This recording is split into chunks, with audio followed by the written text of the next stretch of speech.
নমস্কার, আমি তাপসী রান্নাঘরে সকলকে অনেক স্বাগত জানাই। চলে এসেছি আবার একটি সম্পূর্ণ নতুন রেসিপি নিয়ে। আজকের রেসিপি মিষ্টি কুমড়োর শুক্তো। খেতে কিন্তু অসম্ভব ভালো লাগে। তো দেখুন, শুক্তো বানানোর জন্য এখানে মিষ্টি কুমড়ো কেটে নিয়েছি চৌকো চৌকো করে, সাথে কেটে নিয়েছি আলু। এখানে 200 গ্রাম আলু রয়েছে, আর এখানে রয়েছে 300 গ্রাম মিষ্টি কুমড়ো।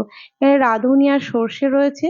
এখানে রয়েছে হাফ চামচ পোস্ত, সাদা সর্ষে, কালো সর্ষে একদম কম পরিমাণে, হাফ চামচ মতো জিরে নিয়েছি, কয়েকটা গোলমরিচ, আর এই ফোড়নের জন্য 5 ফোড়ন, তেজপাতা নিয়েছি। ওখানে নারকেলটা দুধ বার করে নিতে হবে ছেঁচে। আর এখানে বড়িও নিয়েছিলাম। তো প্রথমে বাটাবাটিটা করে নিই। দেখুন, গোলমরিচটা প্রথমে বেটে নেব, আর এখানে জিরেটাও বেটে নেব, আর যে পোস্ত, কালো সর্ষে, সাদা সর্ষে নিয়েছি সেটাও বেটে নেব। শিলে যে কোনো জিনিস বাটলেই কিন্তু টেস্টটা ভীষণ ভালো হয়, তবে এত অল্প অল্প মশলা কিন্তু মিক্সিতে বাটাও হয় না।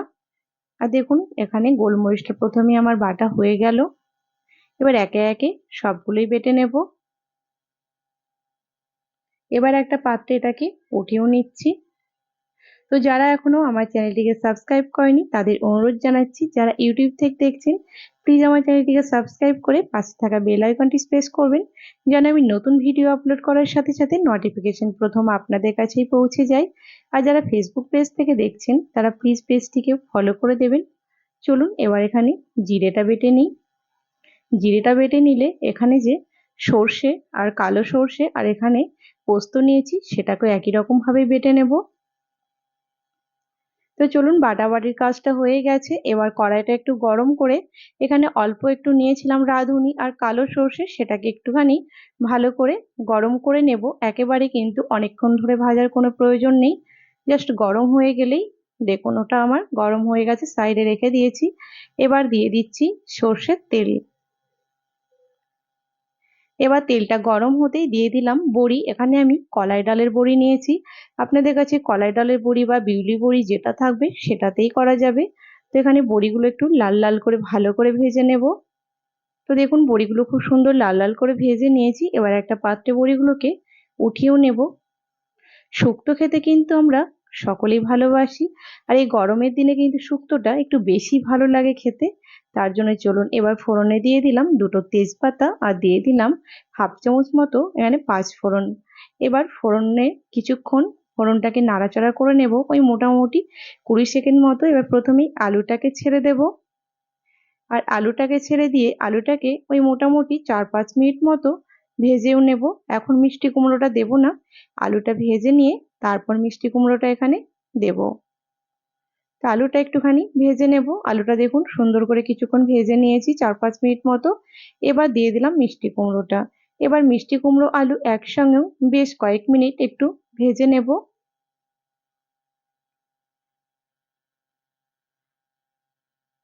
দেখুন, এবার মিষ্টি কুমড়োটা কিছুক্ষণ আলুর সঙ্গে ভেজে নিয়েছি।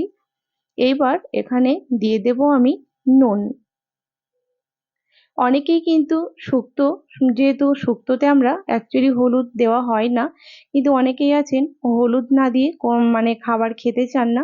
সেক্ষেত্রে যারা একেবারেই পছন্দ করেন না তারা অল্প একটুখানি হলুদ দেবেন, কিন্তু মানে সাধারণত শুক্তোতে হলুদ দেওয়া হয় না। তো দেখুন, এখানে পরিমাণ মতো আমি একেবারেই নুনটা দিয়ে দিয়েছি, আর নুনটা দিয়ে ওই 1 মিনিট মতো একটু নাড়াচাড়া করে নিলাম। এবার এখানে দিয়ে দিচ্ছি সর্ষে, পোস্ত। এখানে যেখানে সাদা সর্ষে, কালো সর্ষে আর পোস্তটা বেটেছিলাম সেটাই দিয়ে দিলাম। এবার মোটামুটি ওই 1-2 বার শুধু খুন্তি দিয়ে নাড়িয়ে নেব। এটাকে কিন্তু কষে নেওয়ার কোনো প্রয়োজন নেই, ওই জাস্ট 2-1 বার নাড়াচাড়া করে এখানে জলটা দিয়ে দেব। দেখুন, নাড়াচাড়া হয়ে গেছে 2-1 বার। এবার এখানে জল দিয়ে দেব পরিমাণ মতো। তো এখানে জলটা দিয়ে দিচ্ছি।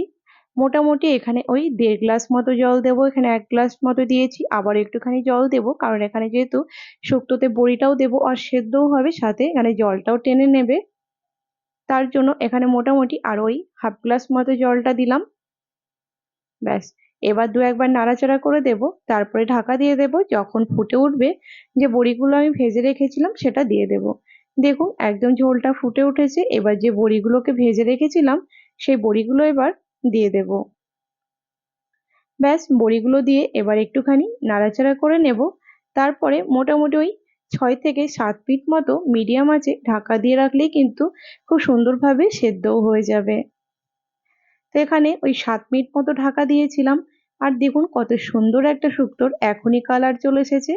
আর যে এখানে টুকরো করে নারকেলটা নিয়েছিলাম, সেটা থেতো করে নারকেলের দুধটা বার করে রেখেছিলাম, সেটাও দিয়ে দিলাম। আর জিরের যে বাটাটা রেখেছিলাম, জিরে বাটা করেছিলাম, সেটাও দিয়ে দিলাম।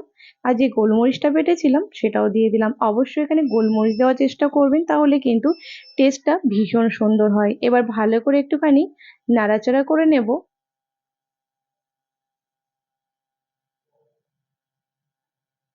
দেখুন খুব সুন্দরভাবে কিন্তু সেদ্ধও হয়ে গেছে।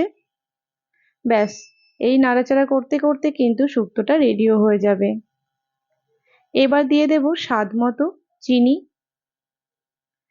স্বাদ মতো ওই মোটামুটি ছোট চামচে 2 চামচ দিয়েছি, মানে ওই বড় চামচে 1 চামচ মতো। এবার একটুখানি নাড়াচাড়া করে নিচ্ছি।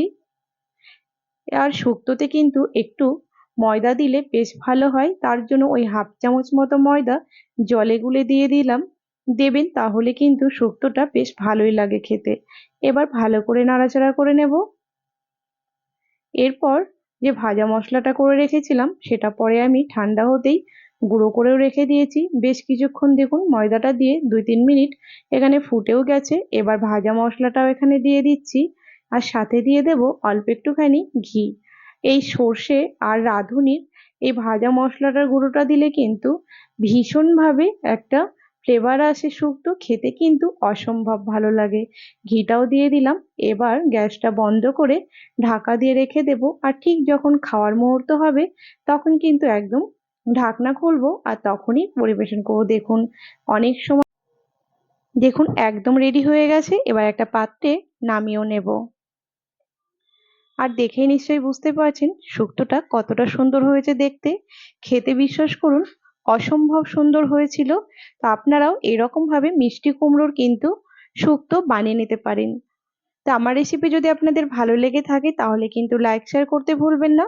কমেন্টে আমাকে অবশ্যই জানাবেন এই মিষ্টি কুমড়োর শুক্তো রেসিপি আপনাদের কেমন লেগেছে। ভালো লাগলে আপনারা বাড়িতে এরকম ভাবে বানিয়ে সেটাও আমাকে জানাবেন। তো আজকের রেসিপি এই পর্যন্তই ছিল। দেখা হবে আবার একটি নতুন এপিসোডে, নতুন রেসিপি নিয়ে হাজির হয়ে যাব। আপনারা সকলেই ভালো থাকবেন, সুস্থ থাকবেন। ধন্যবাদ।